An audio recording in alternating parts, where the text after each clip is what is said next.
Sinusubukan pa rin ni Gon hulihin yung hari ng lawa? Oo. Araw-araw nga siya nakabang sa lawa. 1 linggo nang walang humpay. Nangako ka kasi na pwede siya mag-counter exam kapag nahuli niya yung hari ng lawa. Paano pag nagawa niya yun? Sira ka ba? Oh? Kung 5 mga lalaki nga, hindi kayang hatakin ng halimaw ng isa pampang. Ano pang pag-asa ng isang maliit at payat na bata?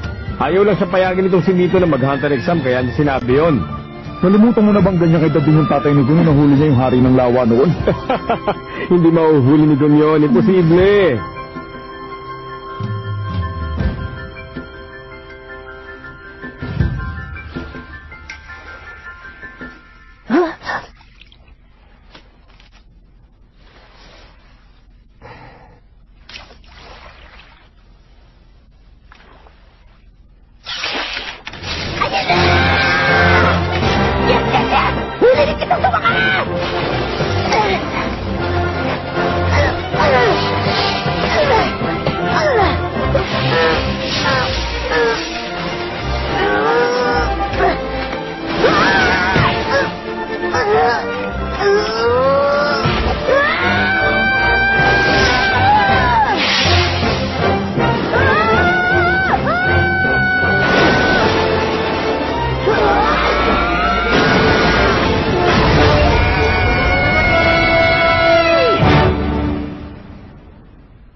Nahuli na ni Gon! Hindi ako makapaniwalang nahuli niya talaga!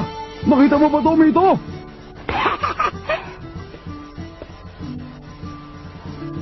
Tita Mito, kita niyo po, natupad po ang kondisyon yung hulihin ng hari ng lawa. Ibig sabihin nito, pwede na ako mag-counter exam, di ba? Di ba?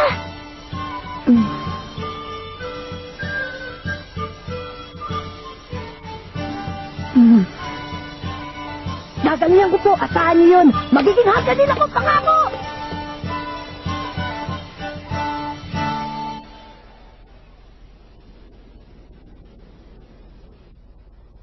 Siguro nga talagang nasa dugo nila yun, ano? Biruin mo, wala pang ibang nakahuli sa hari ng lawa mula nung nahuli yun ni Jin sa murang edad na 12 anyos. At ngayon, anak naman yung si Gon na nakahuli sa edad na 12 anyos din. Pareho ang sigla at kislap ng mga mata nila, hindi ba? Magkatulad talaga sila. Alam mong wala na tayong magagawa. Wala na makakapigil sa kanya. Desidido ka na ba talaga? Opo. Hindi mo kailangan gawin to. Alam mo namang iniwan ka ng tatay mo nung musmus ka pa lamang para maging hunter siya, hindi ba? Opo, alam ko. Mas piniling niyang maging hunter, hindi sa alagaan ka. Ang galing po nun, di ba? Huh? Importanteng trabaho kasi ang pagiging hunter, kaya niya po nagawa yun. Kaya gusto ko din. Hindi birong trabaho ang maging hunter, delikado yun. Palaging nasa panganib ang buhay mo. Anumang oras pwede kang mamatay. Naunawaan mo ba yun? Hindi po, Tita Mito. Pero gusto ko pong maintindihan. Gusto kong maging hunter para maunawaan ko ng lubos kung bakit yun ang piniling gawin ng tatay ko.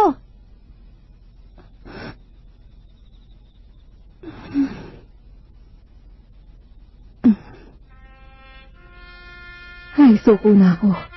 Mana ka talaga sa kanya.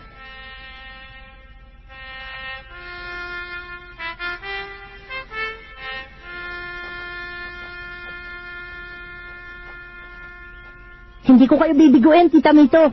Makakapasa ako sa exams at magiging hunter din ako. Basta ang gusto ko, makabalik ka dito ng ligtas. Kaya mo bang ipangako sa akin yun? Opo! Pinapangako ko po! Pangakong binitiwan sa kaibigang hinliliit, ang hindi tumupatakay ng siling pinipit. At sabay, kiss! Choo!